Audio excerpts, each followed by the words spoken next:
Shopee and TikTok, 5 strategies to make 2026 your best year in e-commerce. Sa video na to, ibibigay ko sa inyo ang top 5 strategies na pwede mong gamitin para mapaganda ang e-commerce mo this 2026. At kung magagawa mo tong lahat ng tama or kahit isa lang, this will help you 3x your e-commerce sales this 2026. Ngayon pa lang, sinasabi ko na sa inyo, hindi ito yung mga random tips na makikita mo kung saan-saan. These are the actual systems, marketing tools, at execution strategies na kailangan mong gamitin kung gusto mo ng mataas na benta at profitable talaga. Kasi aminin natin, sobrang daming sellers ngayon. May traffic sila, pero sobrang baba naman ang kita.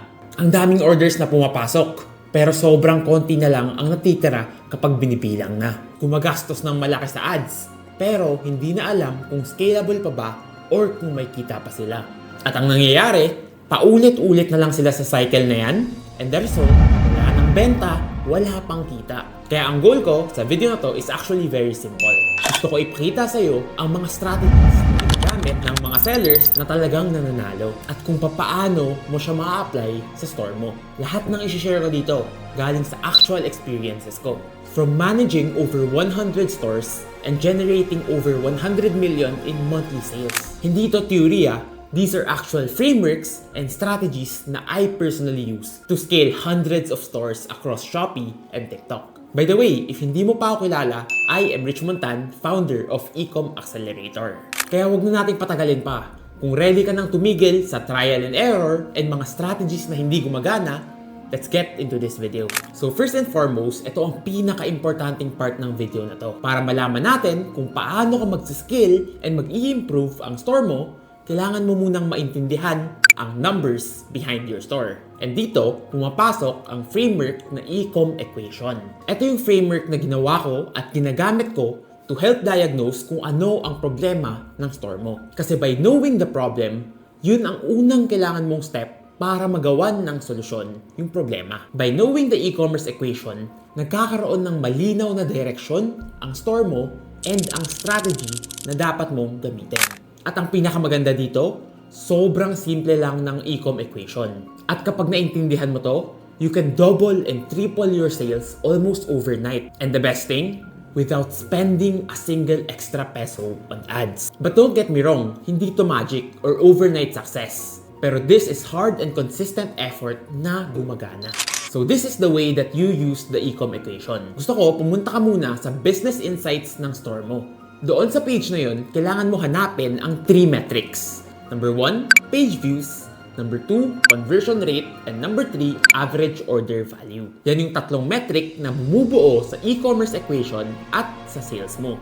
Once na malinaw na sa'yo ang mga numero na yan, hindi ka na nanguhula kung saan nanggagaling ang sales mo, and based on those 3 figures, malalaman mo kung ano ang bottleneck ng store mo at kung ano ang pinakakailangan mong i-improve. Now, this 2026, I want you to visualize your sales goals. Hindi enough na ikaw lang ang nakakaalam ng goal mo para sa store mo. Kailangan, it has to be written somewhere. Nakasulat siya with a clear strategy on how you can achieve it. And pinaka-importante, hindi lang dapat ikaw ang nakakaalam yan. Dapat, your team also knows it.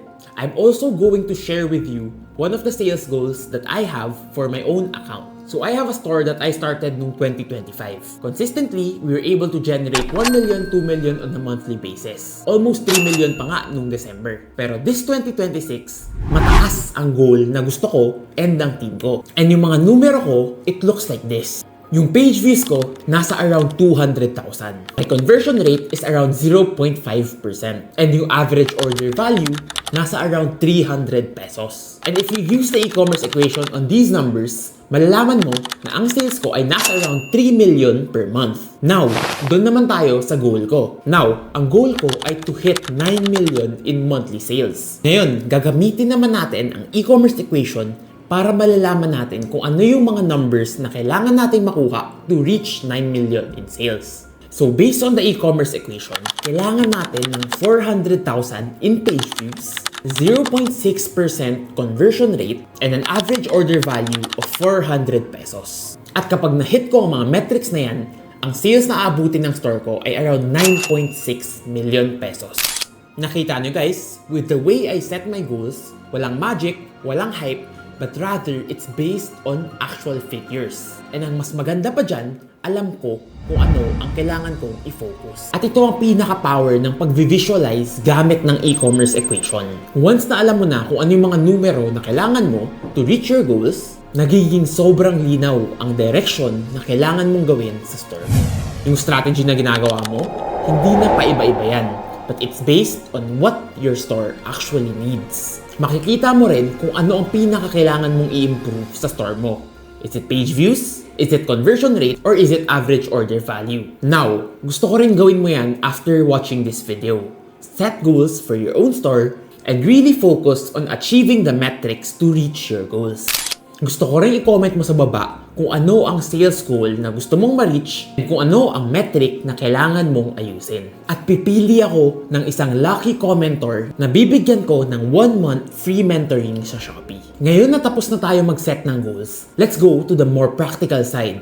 And this is the second strategy na pinaka-effective this 2026. And it's none other than live selling. If meron isang bagay na kailangan mo gawin this 2026, this is it. Live selling now is no longer optional. It's not something na kung meron ka, nice. Kung wala ka, it's okay. Live selling now is a requirement if you want to compete and to win. Pwedeng may magandang listing ka, competitive pricing, magandang strategic ads. Pero kung wala kang live selling, you're limiting the growth of your store and your brand. Yung live selling is the single biggest factor that impacts conversion rate, trust sa store mo, and brand recall.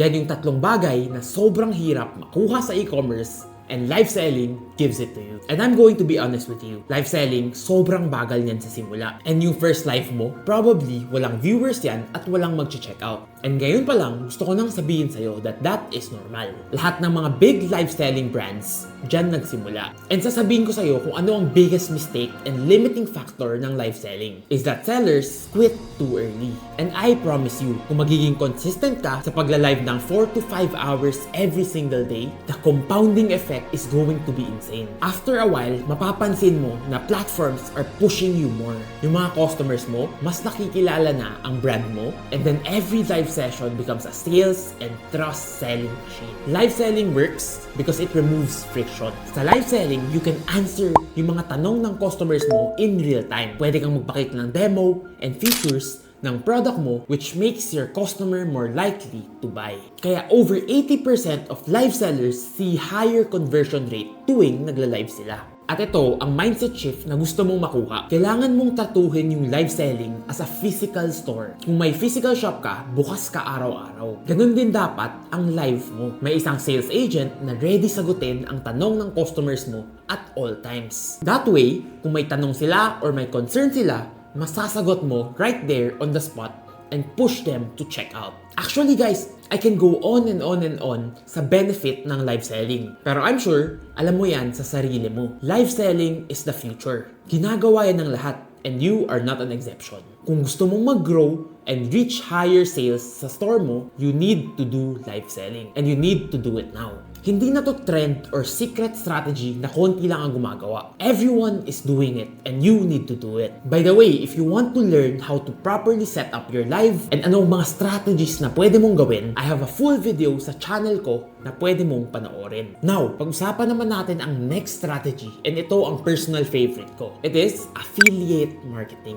This is one of the best strategies to increase your sales and brand recognition nang hindi ka gumagastos ng kahit piso. Sobrang simple lang ng sistema na to. You find other people, affiliates, to help you promote your product and store. And kung makapag-drive sila ng sales sa store mo, that's when you have to pay them. Ang kagandahan dito is that it's basically zero risk. Kasi kung walang mabentang affiliate, wala kang kailangan bayaran. It's actually quite funny kasi sobrang dami kong seller na nakakausap. Ang laging tanong nila, magkano ba dapat ang gastusin ko sa ads? Or ano yung tamang ad setup? Pero when I ask them, kamusta ba yung affiliate marketing mo? Ang sagot nila, hindi ko alam or wala silang effort. But kung bagong seller ka pa lang, affiliate marketing is one of the best, low-risk strategy na pwede mong gawin. At ang kagandahan pa dyan, sobrang scalable. That's why, before mong alalahanin ng ads, I want you to focus on affiliate marketing first. Now, let's talk about the biggest mistake sellers do pagdating sa affiliate marketing. Let me ask you this, ikaw ba to? Gagawa ka lang ng open campaign, tapos bahala na. Sobrang passive, walang effort, at ang ending, walang result. For affiliate marketing to work, you need to be proactive. You need to find and reach out to potential affiliates, recruit them, and show them the value of promoting your store and products. Kasi I promise you, kung makahanap ka lang ng 100 or 200 motivated affiliates, they are going to help you reach millions in sales. Eto guys, bibigyan ko pa kayo ng isa pang tip. You need to track the performance of your affiliates. By tracking their performance, malalaman mo kung sino ang dapat mong isupport, sino yung kailangan mong bigyan ng free samples, and sino ang pinakamagagaling na partners mo. That way, you can focus and support them properly.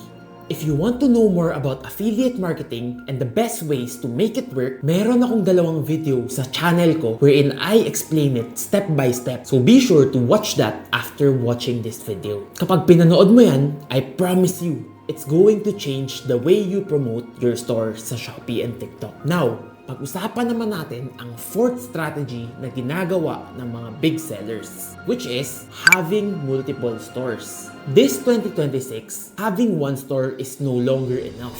You need to have multiple Shopee, TikTok, and Lazada stores. Alam mo bakit? There's two reasons. Number one, single point of failure. Sa lahat ng business, especially sa e-commerce, hindi ka pwedeng nakarely lang sa isang store. Kasi if na punishment or penalty yung store na yun, mawawalan ka na ng income. So by having multiple stores, lumiliit ang risk na meron ka. And more importantly, kung marami kang store, it multiplies your upside. Alam mo ba na new stores enjoys lower or almost 0% commission rate on the first 3 months? Mas mataas ang chance na mag-trending at mas binibigyan ng push ng algorithm. Just think about it. Let me give you an example. Sabihin na natin na may isang store ka na nakakabenta ng 1 million per month. Kung mag-open ka ng 5 pang store na nakakabenta lang ng 2,000 per day, that's already 10,000 in extra daily sales. And on a monthly basis, that's already 300,000. Mukhang maliit lang sa simula, pero when you do the math, that's a 30%